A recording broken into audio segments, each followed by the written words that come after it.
Le 24 mai 1964, un match de football à Lima s'est transformé en la tragédie la plus meurtrière de l'histoire du sport. En quelques minutes, 328 personnes ont perdu la vie au stade Estadio Nacional, soit plus que dans toutes les catastrophes footballistiques européennes connues réunies. Tout a commencé par un coup de sifflet ordinaire de l'arbitre. L'arbitre a annulé un but qui aurait pu changer le cours du match de qualification olympique entre le Pérou et l'Argentine. Les tribunes ont explosé de protestations. La police a utilisé des gaz lacrymogènes. La foule paniquée s'est précipitée vers les sorties et a découvert que 3 des 5 issus étaient bloqués par des volets en acier. Dans les tunnels étroits, sous les tribunes, les gens étaient de tellement serrés que leurs pieds ne touchaient de plus le sol. La température augmentait, beaucoup perdaient de connaissance, mais continuaient à rester debout sous la pression de la foule. Certaines bousculades ont duré jusqu'à 2 heures. Pour comprendre comment cette fête du football a tourné au cauchemar, il faut revenir à Lima à cette époque, une ville où le football n'était pas seulement un jeu, mais une question de fierté nationale. En 1964, Lima traversait une période de tension sociale. Dans un pays où la majorité de la population vivait dans la pauvreté, le football restait l'un des rares plaisirs qui unissait tous les Péruviens, quel que soit leur statut social. Le président Fernando Belaúnde, arrivé au pouvoir en 1963, tentait de mener des réformes, mais les affrontements avec les groupes de gauche et les manifestations ouvrières créaient un climat de tension permanente. En mai 1964, Lima accueillait un tournoi déterminant pour la qualification à la compétition de football des Jeux Olympiques de Tokyo. Cette équipe sud-américaine se disputait une place aux Jeux Olympiques, où les équipes de football devaient être composées exclusivement de joueurs amateurs. L'équipe péruvienne était composée de jeunes travailleurs et étudiants issus de clubs amateurs locaux de Lima, pour qui jouer dans l'équipe nationale était l'opportunité d'une vie. Le 24 mai, l'Argentine était en tête du tournoi et avait pratiquement assuré sa place à Tokyo. Mais le Pérou avait encore une chance. Une victoire contre les champions en titre pouvait bouleverser le classement et lui ouvrir la voie vers une place dans le trio de tête. Les billets pour le match coûtaient presque le salaire journalier d'un ouvrier ordinaire, mais malgré leur prix élevé, le stade Estadio Nacional était plein à craquer. 53 000 spectateurs, soit environ 5% de la population totale de Lima, avaient envahi les tribunes. Pour de nombreux Péruviens, ce n'était pas seulement un match, mais une question de fierté nationale. La première mi-temps s'est déroulée sans but. La tension montait dans les tribunes. Chaque attaque était accompagnée de cris d'encouragement. Chaque faute provoquait l'indignation. En deuxième mi-temps, l'Argentine a ouvert le score, plongeant les supporters péruviens dans le désespoir. Le temps passait et l'équipe amateur perdait face à l'expérience des Argentins. Et puis, à la 84e minute, tout a basculé. Le joueur péruvien Victor Kilo Lobaton, l'un des 9 débutants de l'équipe, a réussi à marquer un but contre les Argentins. Ce but aurait pu égaliser le score à 1-1 et donner au Pérou une chance de remporter une victoire historique. Le stade a explosé de joie, mais la joie n'a duré que quelques secondes. L'arbitre uruguayen, Ángel Eduardo Pazos, un arbitre FIFA expérimenté, a levé la main. Le but était annulé. Selon lui, Lobaton avait enfreint les règles en levant trop haut la jambe lors d'un duel avec un défenseur argentin. Dans le football, les coups de pied au-dessus de la taille sont considérés comme dangereux et sont souvent sanctionnés par une faute. La décision de Pazos était-elle juste ? La question reste controversée à ce jour. Certains affirment que l'arbitre a appliqué strictement les règles, d'autres estiment qu'il n'y a pas eu de faute. Mais à ce moment-là, pour les 53 000 supporters péruviens, cette décision semblait d'une injustice flagrante. La réaction a été immédiate. Les tribunes ont explosé de cris de protestation, des bouteilles, des coussins, des pièces de monnaie, des chaussures, tout ce qui tombait sous la main des supporters enragés a été lancé dans les airs. Les sifflets couvraient les commentaires, de nombreux spectateurs se sont levés, agitant les bras et criant leur mécontentement et leurs insultes à l'encontre de l'arbitre. 2 supporters ne se sont pas contentés de crier depuis les tribunes. Mathias Rojas, connu dans la ville sous le surnom de Bomba, est réputé pour être un fauteur de troubles qui avait déjà envahi le terrain à plusieurs reprises pendant des matchs, a enjambé la barrière et s'est précipité vers le centre du terrain. Il a été suivi par Edilberto Cuenca, un ouvrier ordinaire qui, ce jour-là, n'a tout simplement pas pu contenir ses émotions et s'est précipité vers l'arbitre. La police a réagi rapidement. Mathias Rojas a été intercepté et emmené hors du terrain sans incident particulier, ses frasques étant monnaie courante pour les services de sécurité du stade. Mais avec Edilberto Cuenca, les choses se sont passées différemment. Les policiers se sont jetés sur lui avec des matraques, le frappant à la tête et au corps. Ils ont continué à le battre même lorsqu'il était évident que l'homme ne résistait pas et ne représentait aucune menace. La vue De ce supporter ordinaire, sauvagement battu, a été le point de basculement. L'humeur de la foule a radicalement changé, passant de l'indignation sportive à la rage contre la police. Les tribunes se sont transformées en une pluie d'objets lancés vers le terrain. Des bouteilles se brisèrent sur le sol, des coussins jonchaient de la pelouse, des pièces de monnaie frappaient violemment les uniformes des policiers. La situation a rapidement dégénéré. Les policiers postés dans les tribunes supérieures, qui tentèrent de calmer les esprits, ont été attaqués par des supporters en colère. Des sources de l'époque font état de plusieurs policiers tués, mais les circonstances exactes restent floues en raison du chaos qui régnait à ce moment-là. La foule a commencé à démolir les barbelés qui séparaient les tribunes du terrain et s'est précipitée vers le bas pour affronter directement la police. Comprenant que la situation devenait dangereuse, de nombreux supporters ont décidé de quitter le stade.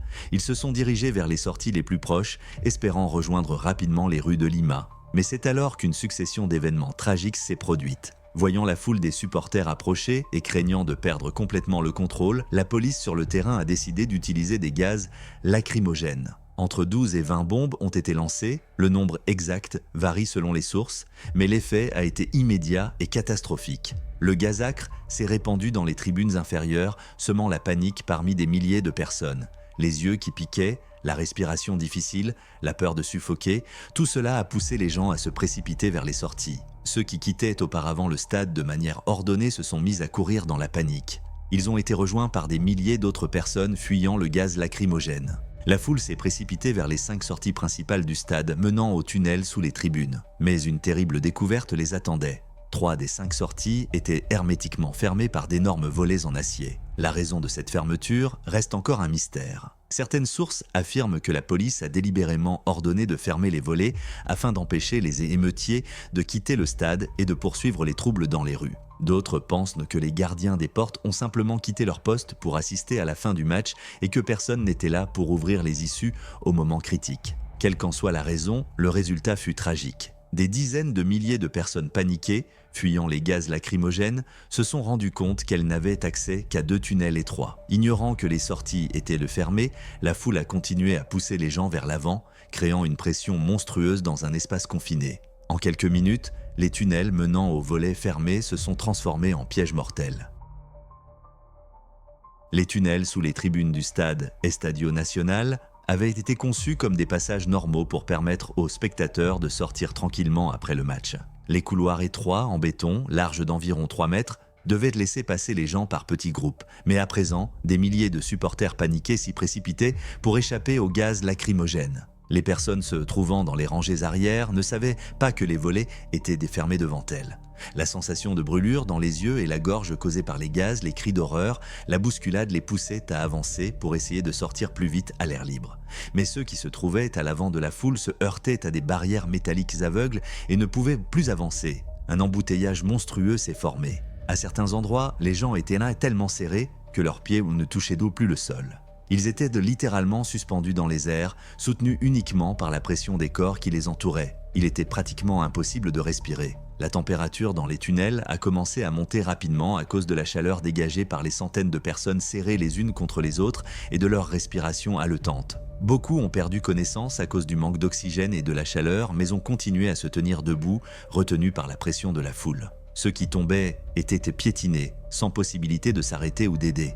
Les personnes prises dans la bousculade étaient totalement impuissantes. Elles ne pouvaient ni se retourner, ni lever les bras, ni faire un pas de côté. Certains ont essayé de crier pour demander à ceux derrière eux d'arrêter de pousser, mais leur voix se perdait dans le brouhaha général. Ceux qui se trouvaient à l'arrière de la foule, à l'entrée du tunnel, ne comprenaient pas ce qui se passait devant eux et continuaient à pousser, aggravant ainsi la tragédie.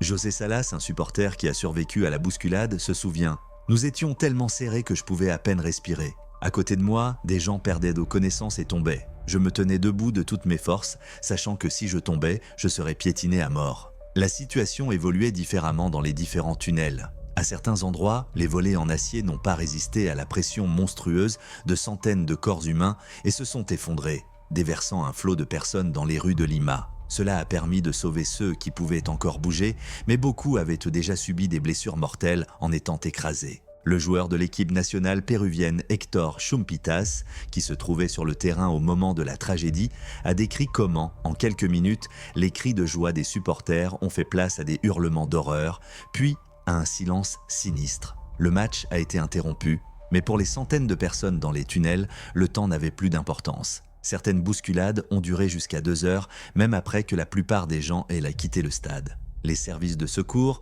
n'ont pas pu atteindre rapidement les victimes en raison de la densité de la foule dans les passages étroits. Ils ont dû les extraire un par un et beaucoup de ceux qui ont été sauvés sont morts de leurs blessures ou de suffocation à l'hôpital. Au soir du 24 mai, ce qui avait commencé comme une fête du football s'était transformé en l'une des pages les plus sanglantes de l'histoire du sport mondial. Les premières informations sur le nombre de victimes étaient contradictoires. Dans le chaos de cette nuit-là, les stations de radio ont fait état de 2 morts, puis de 10, puis de 20. Au fur et à mesure que les services de secours extrayaient les corps des tunnels et comptaient les victimes dans les hôpitaux, les chiffres augmentaient à une vitesse effrayante, 50, 100, 200. Au matin du 25 mai, le nombre officiel de morts s'élevait à 328. La plupart des victimes sont mortes d'écrasement thoracique et d'hémorragie interne. Les médecins des hôpitaux de Lima ont travaillé toute la nuit pour tenter de sauver des centaines de blessés, dont beaucoup étaient dans un état critique. Les morgues de la ville ne pouvaient pas accueillir un tel nombre de corps, il a fallu organiser des morgues provisoires car les locaux habituels étaient saturés. Pendant que les médecins luttaient pour sauver la vie des blessés, le chaos régnait dans les rues de Lima. Les supporters en colère qui avaient quitté le stade ont continué à semer le trouble dans la ville. Des maisons privées et des bâtiments commerciaux, dont un bureau de bookmaker, ont été incendiés. Plus d'une centaine de voitures ont été volées ou détruites. La police a affronté les manifestants pendant 3 heures avant que le calme relatif ne soit rétabli. Le gouvernement du président Fernando Bellanteri a réagi rapidement. Le lendemain, un deuil national de 7 jours a été décrété, tous les drapeaux ont été mis en berne et les manifestations publiques ont été annulées. Lima a été déclarée zone sinistrée et l'état d'urgence a été instauré pour 1 mois. L'État a pris en charge toutes les dépenses liées aux funérailles des victimes de cette terrible tragédie. Cependant, les autorités ont également tenté de rejeter une partie de la responsabilité. Dans ses déclarations officielles, le gouvernement a affirmé que les émeutes avaient été provoquées par des agitateurs trotskistes, partisans d'idées politiques de gauche qui auraient utilisé le match de football pour attiser les sentiments anti-gouvernementaux. Selon les autorités, ce sont ces personnes qui ont transformé la colère des supporters en une manifestation politique contre le régime. De telles accusations étaient courantes dans le Pérou des années 1960, où le gouvernement de Bélonde luttait sans relâche contre les mouvements de gauche et les groupes communistes qu'il considérait comme la principale menace pour la stabilité du pays. En rejetant la responsabilité sur leurs opposants politiques, les autorités ont tenté de détourner l'attention de leurs propres erreurs, l'utilisation de gaz lacrymogènes et la fermeture des issues. Le juge Benjamin Castañeda a été chargé d'enquêter sur la tragédie. Son travail a rapidement révélé des circonstances inquiétantes. Castañeda affirmait que le nombre officiel de morts était sous-estimé, car il ne tenait pas compte des victimes des armes à feu. Selon lui, les corps présentant des blessures par balle avaient été secrètement retirés des hôpitaux, y compris de l'hôpital de Callao, afin de dissimuler l'usage de la force meurtrière par la police. Le juge a également accusé le ministre du gouvernement d'avoir délibérément provoqué des violences afin de justifier la répression qui a suivi contre les groupes de gauche. Ces graves accusations auraient pu changer radicalement la perception des événements du 24 mai. Mais le rapport de Castañeda a été rejeté par les autorités pour des raisons formelles. Il avait été présenté en retard et le juge n'avait pas assisté à l'ensemble des 328 autopsies. Castañeda a été condamné à une amende pour ses irrégularités et ses conclusions ont été officiellement ignorées. Aucune enquête supplémentaire n'a été menée. Le seul à avoir été puni est le commandant de police Jorge Asambouya qui avait pris la décision d'utiliser des gaz lacrymogènes. Il a été condamné à 30 mois de prison. L'arbitre Ángel Pazos a poursuivi sa carrière et a arbitré des matchs jusqu'à sa retraite en 1978.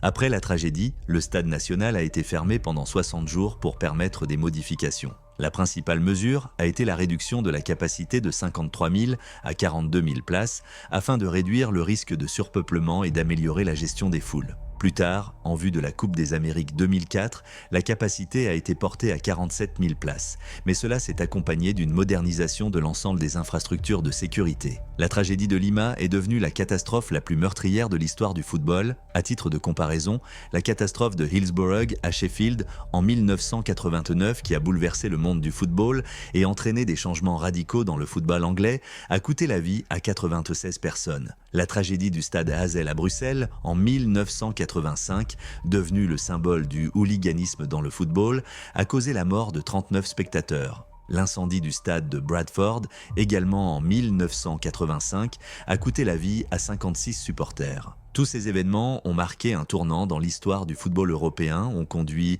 à un renforcement des mesures de sécurité et sont encore aujourd'hui considérés comme les plus grandes tragédies du sport. Les 328 victimes de la tragédie péruvienne représentent un nombre plus élevé que celui de toutes les catastrophes footballistiques réunies. Cependant, l'influence des événements de 1964 sur les normes de sécurité mondiale a été indirecte. Les protocoles internationaux stricts de la FIFA ont commencé à se mettre en place plus tard, après les catastrophes européennes des années 1980. Néanmoins, Lima a été un rappel précoce du danger que peuvent représenter des stades surpeuplés dotés d'infrastructures d'évacuation inadéquates. Aujourd'hui, l'Estadio Nacional reste le principal stade du Pérou. Après une rénovation complète en 2010 à 2011, il répond aux normes de sécurité modernes. Larges issues, système d'alerte moderne, contrôle strict de la capacité d'accueil. Ces tribunes accueillent régulièrement des matchs de l'équipe nationale, des concerts de stars mondiales et d'autres grands événements sportifs. Mais un fait reste frappant, le stade ne comporte ni mémorial, ni même une simple plaque commémorative en mémoire des 328 victimes. Cela contraste avec la pratique internationale. À Hillsborough, un mémorial majestueux a été érigé en hommage aux victimes. À Munich, un monument commémore les victimes de l'accident d'avion. Mais à Lima, il n'y a rien. En 60 ans, la seule cérémonie officielle de commémoration a eu lieu en 2014 lorsqu'une messe a été célébrée dans la cathédrale de Lima pour marquer le 50e anniversaire de la tragédie. Le député Alberto Beinegolea a alors déclaré avec amertume que cette catastrophe semblait avoir été effacée de la mémoire du Pérou. Les familles des victimes n'ont toujours pas reçu la moindre reconnaissance symbolique pour leur perte. La tragédie de Lima rappelle à quel point une fête sportive peut rapidement tourner au cauchemar. Elle montre à quel point il est important de prendre des mesures de sécurité bien pensées lors d'événements de masse, un nombre suffisant de larges issues, des plans d'évacuation clairs, un personnel formé et des systèmes modernes de gestion des foules. Les événements du 24 mai 1964 ont été une leçon pour le monde entier du sport. Ils ont démontré que les émotions des supporters peuvent devenir incontrôlables en quelques secondes, que la panique se propage instantanément et que même une petite erreur dans l'organisation peut avoir des conséquences catastrophiques. Aujourd'hui, les normes de sécurité des stades ont radicalement changé grâce aux leçons tirées de ces tragédies.